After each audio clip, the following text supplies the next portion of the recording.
Biggest sorry store మన Varahi silks మన Vijayawada MG road లో ప్రారంభం.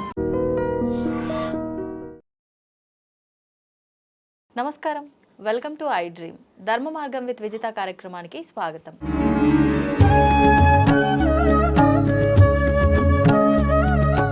ప్రస్తుతం మనతో పాటు ఉన్నారు ప్రముఖ ఆధ్యాత్మికవేత్త జ్యోతిష్య పండితులు మాడుగుల శివప్రసాద్ గురువు గారు. ఇప్పుడు గురుగారితో మాట్లాడి మరిన్ని విషయాలు తెలుసుకుందాం. నమస్కారం గురుగారు. ఆశీర్వచనం తల్లి. గురుగారు, మనకు ఈ మాసంలో వచ్చే ఏకాదశి ముక్కోటి ఏకాదశి. ఈ ఏకాదశి చాలా విశిష్టత కలిగిన ఏకాదశి. అంటే మనకు 24 ఏకాదశులు ఉన్నప్పటికీ ఒక్కొక్క ఏకాదశి ఒక్కొక్క విశిష్టతతో ఉంటుంది. ఈ ఏకాదశి విశిష్టత గురించి, ఆ రోజు ఆచరించే విధానాలు, అంటే ప్రతి ఒక్క మానవునికి కోరికలు సహజం. ఎక్కువ కాలంగా ధర్మంగా ఉండి కూడా కోరిక నెరవేరట్లేదు అనుకునే వాళ్ళు ఈ ఏకాదశి రోజున ఉపయోగించుకునే అవకాశం ఏమైనా ఉందా కోరిక నెరవేరడానికి? శ్రీ మహాగణాధిపతయే నమః. ఐం మహాసరస్వత్యే నమః. శ్రీ లలితాంబికాదేవియే నమః. అమ్మ, ముక్కోటి ఏకాదశి, వైకుంఠ ఏకాదశి, ఇలా ఏకాదశికి పేర్లు. ఇది ప్రామాణికం. ఇది ఇంకా పతాక స్థాయి సన్నివేశంతో కలిగినటువంటిది. అలాగే ఉత్తర ద్వార ప్రవేశం అనేటువంటిది ఒకటి. ఇవన్నీ కూడా చెప్పుకుంటాం. ఎందుకంటే మనకు కావాల్సింది ఏమిటంటే ప్రతి వాళ్ళము కోరుకునేది వైకుంఠానికి దారి అనేటువంటిది కావాలి అని. వైకుంఠ ద్వార ప్రాప్తి అని మనం దాంట్లో రాయటమే చెప్తారు. ఏమిటి వైకుంఠం? ఎందుకు? ప్రతి వాళ్ళు నరకానికి వెళ్ళాలని కోరుకోము కదా. కోరుకోరు.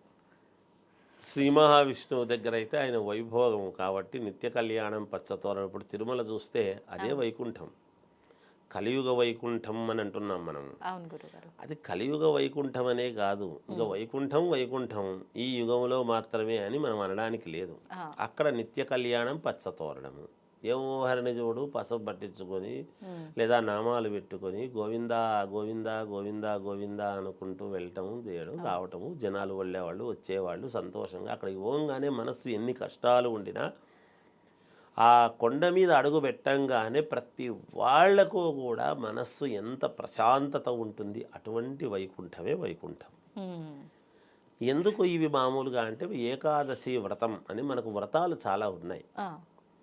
ఏకాదశి వ్రతం అనేటువంటిది మొదలు పెడతాం. ఎప్పటి నుంచి? ఇప్పుడు ఇది అయిపోగానే, పుష్యమాసంలో అయిపోగానే, ఇప్పుడు ఈ ఏకాదశి అనేటువంటిది అయిపోగానే మళ్ళీ ప్రారంభం అవుతుంటుంది. మళ్ళీ నెలకు వస్తుంది కదా. అవును అవును గురుగారు. బహుళ ఏకాదశి, శుద్ధ ఏకాదశులు వస్తుంటాయి.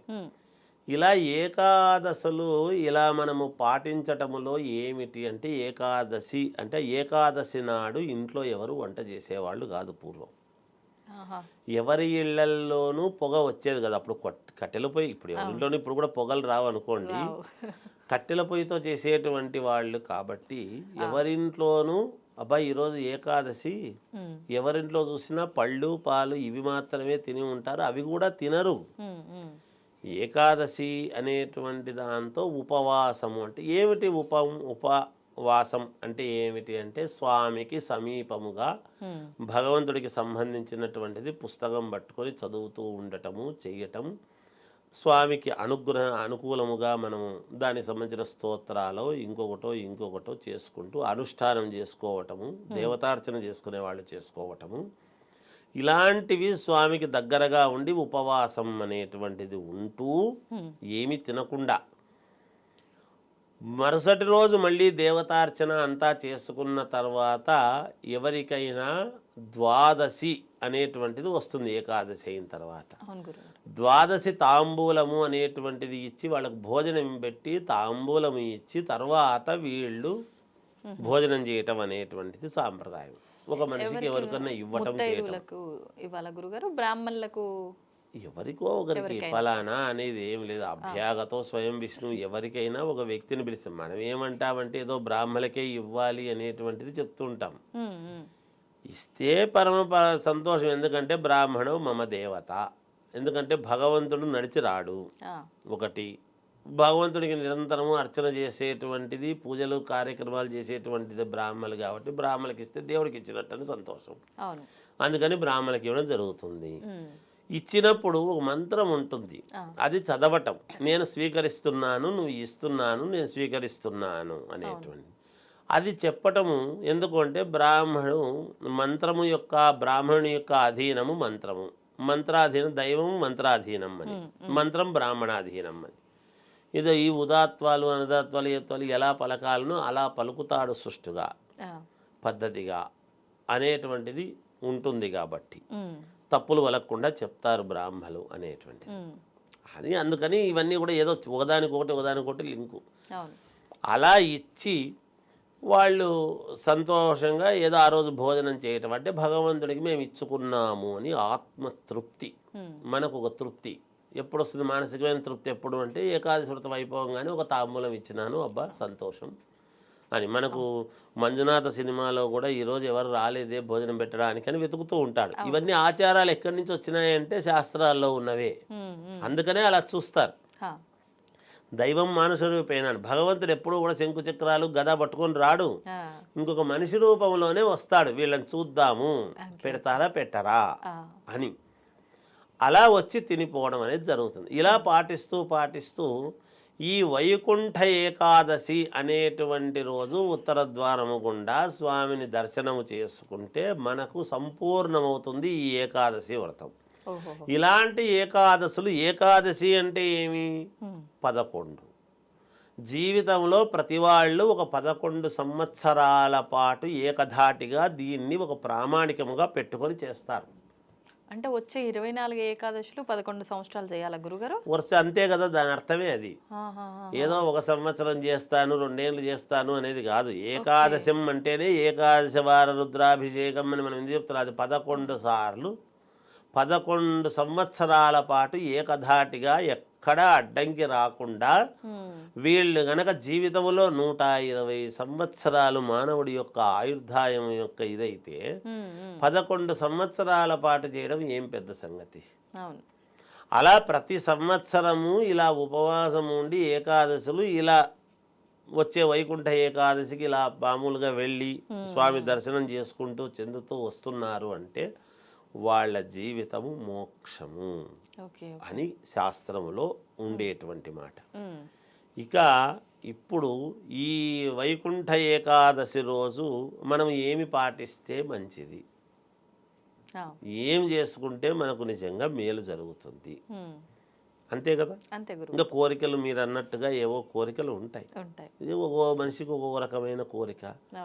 కార్లు ఉండేవాడు పెద్ద కారు కొనాలనో, లేకపోతే ఒక ఇల్లే ఉండేవాడు ఇంకొక ఇల్లు పెద్ద ఇల్లు కొనుక్కోవాలి, అపార్ట్మెంట్ ఉండేవాడు విల్లా కొనుక్కోవాలని, విల్లా ఉండేవాడు ఇంకా కొంచెం 1 ఎకరాలు కట్టుకోవాలని. మానవుడికి తృప్తి అనేటువంటిది కొంచెము తక్కువే, చాలా తక్కువ, కొంచెం తక్కువ అందాం. అంటే ఉండకూడదు అనడానికి మనకేం హక్కు లేదు కదా, ఉండాలి, మానవుడు కాబట్టి ఉండాలి కోరికలు.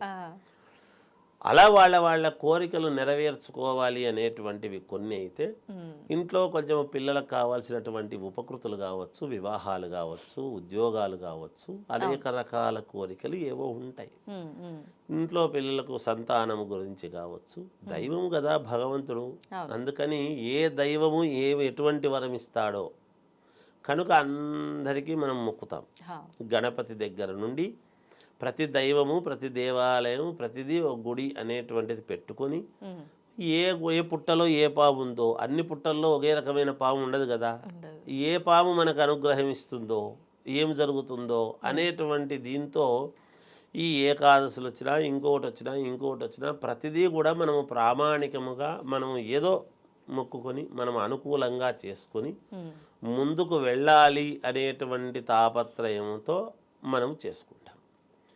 ఇక్కడ ముఖ్యంగా నేనేమంటున్నానంటే ఏకాదశి రోజు ఎవరైతే దేవాలయానికి ఏకాదశి రోజు మనం వెళుతున్నామో, నేను ఇందాక 11 ఏకాదశి అని మనం ఒక ఇది అనుకున్నాం. మనం ఇక్కడ నేను చెప్తున్న మాట ఏమంటే అమ్మ, మనకు ఆ కోరికలు నెరవేరాలి, మనకు మేలు జరగాలి అనేటువంటి భావన ఉండేటువంటి వాళ్ళు ఒక 11 కాయిన్స్ కానీ, 11 రూపాయలు కానీ, 1100 కానీ, 11,000 కానీ, 11 లక్షలు కానీ, అది వాళ్ళ సౌకర్యం. ఓకే, ఎవరి శక్తి వాళ్ళది, తప్పులేదు కదమ్మా. ఎవరి శక్తి వాళ్ళది, అంతే. వాళ్ళ శక్తి అనుసారము.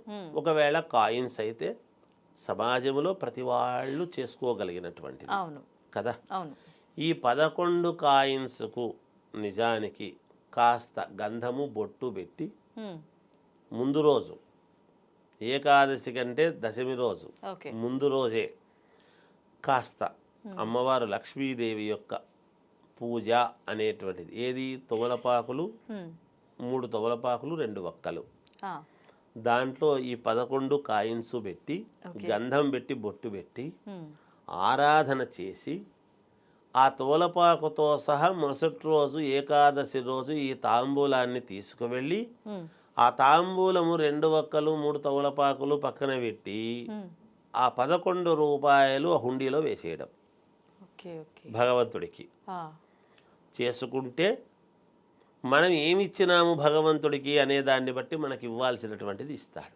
ఉమ్, ఈ ఏకాదశి కదా, వైకుంఠ ఏకాదశి కదా, అవును గురుగారు ఏకాదశికి 11 ప్రామాణికం కదా. ఉమ్, ఈ కాయిన్స్ లక్ష్మీదేవి ఆమె వక్షస్థలంలో మహావిష్ణువు యొక్క వక్షస్థలములోనే లక్ష్మీదేవి ఉంటుంది కదా. అంతే కదా ఆయన హృదయానికి ప్రీతికరమైనటువంటిది గనక ఈ పని మనం డబ్బులు వేస్తే ప్రీతికరమా అంటే, ధనం అంటే లక్ష్మీదేవి, మనకు కావాల్సింది ఏమిటి, మూలం అదే కదా, అంతే మనకు మేలు జరగాలి కదా.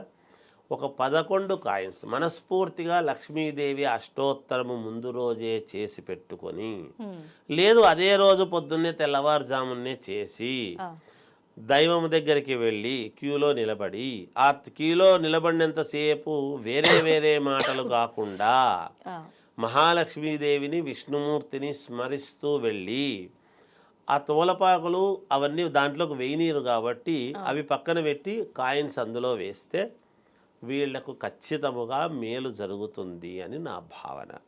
అంటే ఏదైనా కామ్యం గురించి చేసుకుంటుంటే అది సంకల్పం చేసుకోవాలా గురుగారు లక్ష్మీ పూజ చేసేటప్పుడు? ఏదైనా అంతే కదా, మనం ఏ కోరికతో చేసుకుంటున్నావో అవును ఈ కోరికలు లేకోకుండా ఎవరు చేయరు కదా. అవును కోరికలు ఉండాలి కదా, ఉంటాయి కదా, సహజం కదమ్మా. ఉమ్, ఉమ్, ఇప్పుడు ఏకాదశి వ్రతం చేస్తూ ఏ కోరిక లేకపోయినా తల్లి నన్ను చల్లగా చూడండి నా కుటుంబాన్ని కూడా మెడుకోవచ్చు కదా. అంతే కదా అమ్మాయి ఇంకో 100 ఏకాదశులు నాకు ఇట్లా చేసేటువంటి శక్తిని ఈ తల్లిని కోరుకోవచ్చు కదా, అవును తప్పులేదు కదా. అవును గురుగారు అలా చేసుకోవచ్చు. వాళ్ళకి ఏ కోరిక ఉండినా, ఎంత క్లిష్టమైనటువంటిది ఉండినా, మనకు క్లిష్టమైంది భగవంతుడు అమ్మవారు ఒక కంట ఓరకంట అట్లా కన్ను తెరిచి చూస్తే చాలు అని కదా మనం ఉంటాం. అంతే కనుక అమ్మవారు స్వామి యొక్క వక్షస్థలములోనే అమ్మవారు వేరు స్వామి వేరు కాదు కదా. ఉమ్, ఉమ్, శ్రీ వెంకటేశ్వర స్వామి అవును మనము శ్రీ పార్వతీ పరమేశ్వరు మనం చెప్పుకుంటున్నాం కదా. అవును అందుకని ఈ శ్రీకారంలోనే అమ్మవారు ఉంటుంది ఎప్పుడు కూడా.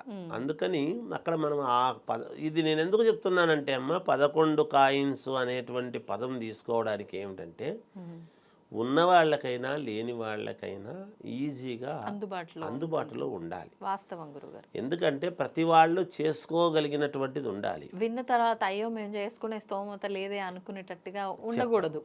అంటే ఎందుకంటే భక్తి అందరికీ సంబంధించింది. అంతే గురుగారు. ఏమ్మా డబ్బు లేకపోవచ్చు, భక్తి లేని వాడు ఉండడు కదమ్మా. డబ్బుతో కొలవలేనిటువంటిదే భక్తి. అంతే ఎంత ఇచ్చినా భక్తికి తూగలేనటువంటిదే భక్తి. అందువలన ప్రతి పేదవాడికి కూడా సులభ భక్తుడు భగవంతుడు. నారాయణ అంటే చాలు పుణ్యం అని అనుకుంటున్నాము కదా. అవును వెంకటేశ్వర అని పేర్లు కూడా పూర్వం అందుకే పెట్టుకునేవాళ్ళు, ఆ పేర్లతో పిలిస్తే పుణ్యం వస్తుంది అని. అందుకనే ఒరే అని తిట్టేవాళ్ళు కాదు. నాయన వెంకటేశ్వర ఎందుకు నాయన ఇట్లా చేసినావు అనేవాళ్ళు. ఒక మాట అనాల్సి వస్తే కూడా ఒరేయ్ అని తండ్రి కొడుకును పిలిచేటువంటి రోజులు లేవప్పుడు. ఇప్పుడు మనము విపరీతంగా ఒకరినొకరిని దూషించుకునేటువంటి పరిస్థితులకు వచ్చినాం. ఆ పేరుకు అర్థం తెలియక తిడితే కూడా దేవుణ్ణి తిట్టినట్టు అవుతుంది అని, మందలిస్తే కూడా దేవుణ్ణి మందలించినంత ఇది అవుతుందని జాగ్రత్త నాయన, బాగుండండి ఇట్లా నెమ్మదిగా మాట్లాడేటువంటి తత్వం ఉన్నింది. అందుకే తీసుకునే దీన్ని నడిచేటువంటి నడవడిక అన్నీ కూడా ఉంటాయి కదమ్మా. అందుకని అందరికీ సులభంగా ఉండాలి. చిన్న వాళ్ళ దగ్గర నుండి పెద్దవాళ్ళ వరకు కూడా ఉన్నవాళ్ళు కూడా మీరు ఇంకా ఎక్కువ వేయాలంటే వేయొచ్చు. ఇది చేసే వేయాలి. ఏదేసినా భగవంతుడికి శక్తి కొద్దీ ఈ 11 కాయిన్సే చెయ్యాలి. ఉన్నవాడైనా ఎంత ఉన్నవాడైనా 11 కాయిన్స్కు ఆ పూజ చేసుకొని ఎవరికి అవసరమో వాళ్ళు చేయాలి. ఇగో నా బదులు నువ్వు చెయ్యి,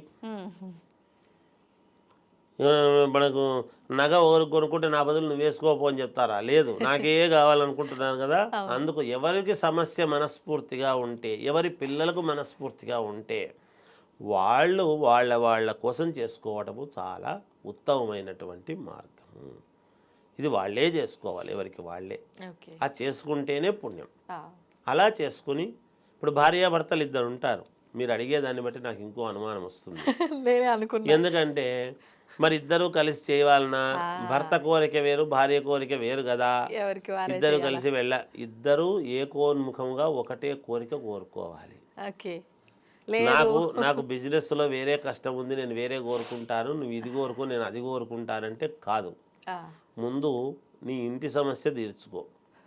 ముందు మనం స్నానం చేసి గుడికి వెళ్తే గుడిలో ఉండే పవిత్రత మనకు వస్తుంది. ముందు మన ఇంటి సమస్య తీర్చుకుంటే ఒకదాని మీద అని ఉండాలి. ఆ ఒకటి ఏదో కోరుకోండి, ఆ బలమైనటువంటిది. లేదు భార్యను మెప్పించి ముందు నీ ఎదుగుదల కోసమే కోరుకుంటారా, అది మీరు అనుకుని ఒక నిర్ణయానికి వచ్చి ఒక పద్ధతిగా చేసుకుంటే మేలవుతుంది. అంతేగాని ఇంట్లో మేము అందరు ఉన్నాం కదా తలా ఒకరు దిక్కు కోరు. ఇప్పుడు దీంట్లో ఏమవుతుందంటే ఇంట్లో ఆడపిల్లలు నాకు కావాల్సిందే నేను కోరుకుంటా. ఇప్పుడు ఎట్లుంటాయంటే మా అమ్మాయి కోరుకున్న వరుడు జరగొద్దు కాక అని ముక్కొని, అమ్మాయి నాకు కావాల్సిన వరుడే నాకు కావాలని కోరుకొని, ఇవన్నీ క్లిష్టమైనటువంటి వ్యవహారాల్లోకి పోరాదు. అది కూడా చెప్తున్నా. లవ్ మ్యారేజ్ వద్దు, మేము కుదిర్చిన సంబంధం అని ఇది కాదు కావాల్సింది, అది కాదు కావాల్సింది. ఇప్పుడు తల్లిదండ్రులు ఏం కోరుకోవాలి? అలా ఉన్నప్పుడు మా అమ్మాయికి మంచి మార్గాన్ని చూపించు తండ్రిని కోరుకోవాలి ఇద్దరు కలిసి.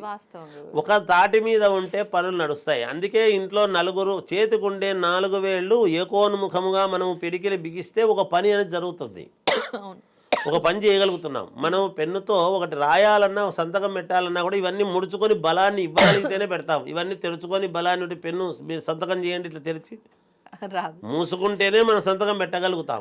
ఇలా ముడుచుకొని తెరిచి మనం సంతకం చేయండి, చేయలేము. చూడండి, పెట్టలేము. అప్పుడే సంతకం తేడా వస్తుంది. ఈ తేడా ఉందని వెనక్కి పంపిస్తాడు. అందుకని అన్నీ కలిసి మనం ఇంట్లో ఏకోన్ముఖముగా ఇంట్లో ఉండే సమస్య ఒకటిగా భార్యాభర్తలు ఇంటి పెద్దలు ఎప్పుడు కూడా కోరుకుంటారో అది జరుగుతుంది. ఇవన్నీ చాలా జాగ్రత్తగా చెప్పాల్సిన వాళ్ళం మేము కూడా పూర్తిగా క్లారిటీగా చెప్పాల్సి వస్తుంది తల్లి. అంతే. చక్కటి వివరణ గురుగారు. నిజంగా అంటే చాలా మందిలో ఇది నిజంగా డౌట్ రేజ్ అవుతుంది. మీరే దాన్ని అర్థం చేసుకొని దానికి కూడా ఒక వివరణ ఇచ్చారండి. ధన్యవాదాలు గురుగారు. జయోస్తు.